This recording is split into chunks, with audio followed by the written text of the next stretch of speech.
Caesar Sportsbook is also offering a refund for the Delija fight.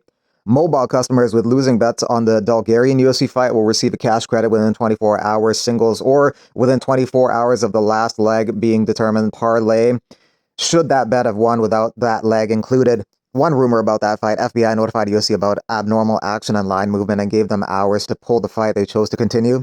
Federal regulators flagged over 100 UFC fights this year for abnormal betting patterns, including 2 additional fighters on last night's card. Shit about to get very ugly. Still working to confirm, but sounds like the feds are moving into audit Herzog's fights. That would be referee Jason Herzog's fights. As to what fighters on the card, I'm going to leave that to the investigators, as I have no desire to name and shame athletes. In my opinion, this is an institutional problem. You pay a guy $10K to fight. Eventually, he's going to realize he can sweeten the pot. On the other hand, in terms of betting scandals and money, Terry Rozier in the NBA was making $96.3 million, but he also was involved in a betting scandal, so it can also work on the other end of the equation too. Charles Oliveira and Max Holloway says, Max is a guy I respect a lot. Based on my last fight with him, everyone knows I had an injury, but he says I didn't, but I did have an injury. Those two want to run it back for the BMF belt. Yuri Prochazka says, if he doesn't get that trilogy fight with Alex Pereira, he's considering moving down to 185. He says, cutting to 205 isn't difficult for me, but going down to 185, that would be really something. I'm confident I can make it. Yuri Prochazka's fight night weight is typically very close to his weigh-in weight due to his minimal weight cut, and for his fight at UFC 311 against Jamal Hill, he weighed in at 204.5 pounds and rehydrated to 208.2 pounds, so he gained less than 4 pounds, and that's unusual for MMA, as many fighters gain significantly more weight after the weigh-in to build an advantage for the fight. Yuri gained 3.7 pounds for that card. Merab gained 22.8 pounds on that card, and Islam Makhachev 23.5 pounds. Two other names being explored to fight Jake Paul if Gervonta Davis is out: Francis Ngannou and Nate Diaz. Jake Paul won a decision against Diaz 2 years back.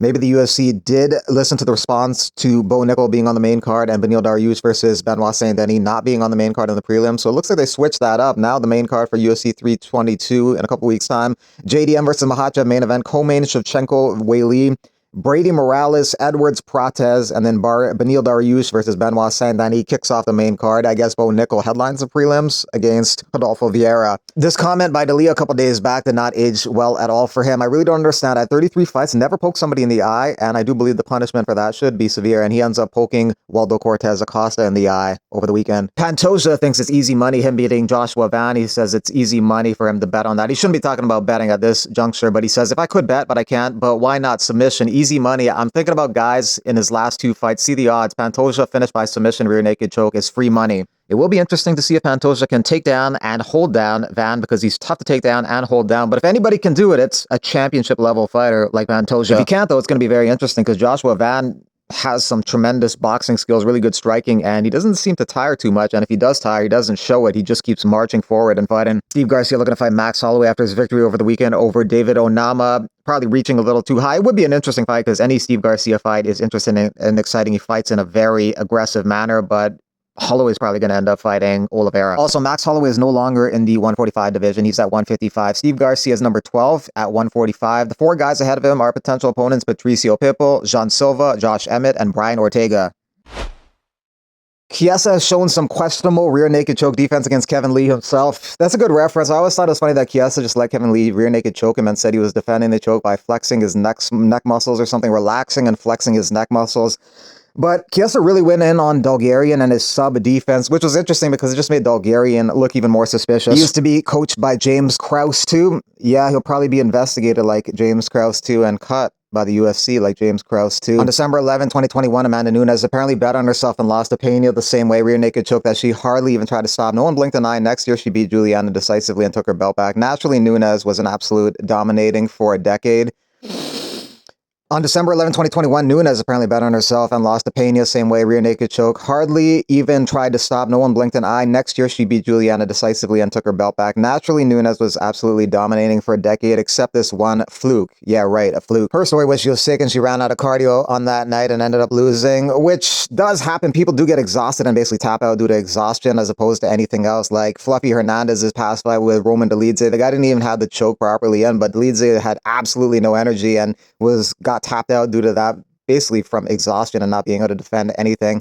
It could be the case with Nunes and Pena, or like you said, maybe something different. Like people, when betting scandals like this happen, they start to question everything, which is one of the problems with these things. They start to question everything they see. Everything starts to look a little fishy. Like this, Dumas looks suspiciously bad as well. Wouldn't be surprised if that guy took a dive too. So you're not even going to mention the Cortez Acosta showing how to deal with an eye poke, shake my head? Yeah, I messed up by not including that fight in the video I meant to, but put together that video haphazardly in the middle of the night, so messed up not including it. But Cortez Acosta got poked in the eye by Delija, took a little break from that poke, and then just came back instantly and got the KO over Delija, which was impressive. Usually the guy who gets poked or kicked in the groin, when they come back, it's not good. They usually get stopped. They often get stopped, and then it's a shit show controversy, but maybe Cortez Acosta should get guys to poke him in the eye because he had some fire in his eyes after that poke to the eye, and he just went for the kill and got the KO. Typically, he's more of a restrained decision fighter, but his killer instinct came out after that poke and paused to recover.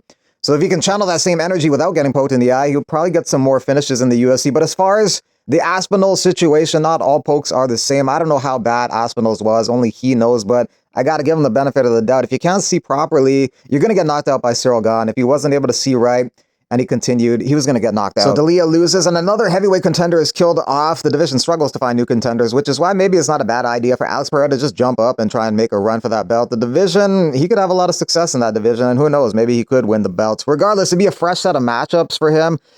It's getting a little stale at light heavyweight for him. 2 fights with Yuri Prochazka, 2 fights with Magomed Ankalaev. The Alberg fight is just whatever. I don't think there'd be a lot of hype for that fight. It'd be good to see him get a whole fresh set of matchups at heavyweight. Delija has his own take on the eye poke situation. I'm not sure I hit him in the eye. I think it was next to the eye, and of course I want the footage where the exact strike can be clearly seen. Referee didn't call a timeout. He stopped the fight and by doing so declared me the winner. That decision cannot be changed later. My opponent was sitting and resting while the footage was being reviewed for more than a few minutes. The replay that was used after the fight was stopped, which rules do not allow, and after all that, the fight was illegally resumed. That was a similar argument that was made by Jake Matthews when he fought Neil Magny. He ended up trying to have it appealed, but it was denied.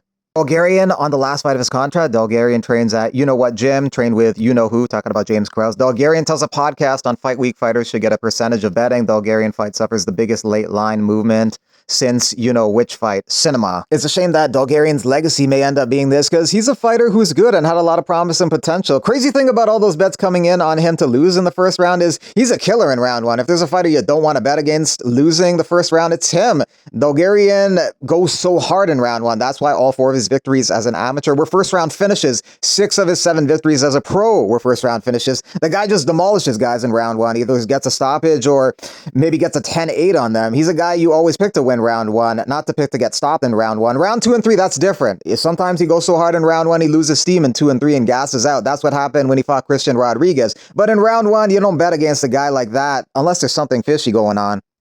David Onama says, not the outcome I wanted, but I got caught early. Part of the game. Respect to Garcia and his team. Back to the drawing board. I'll be back. Grateful for my team coaches and everyone who continues to support me through it all.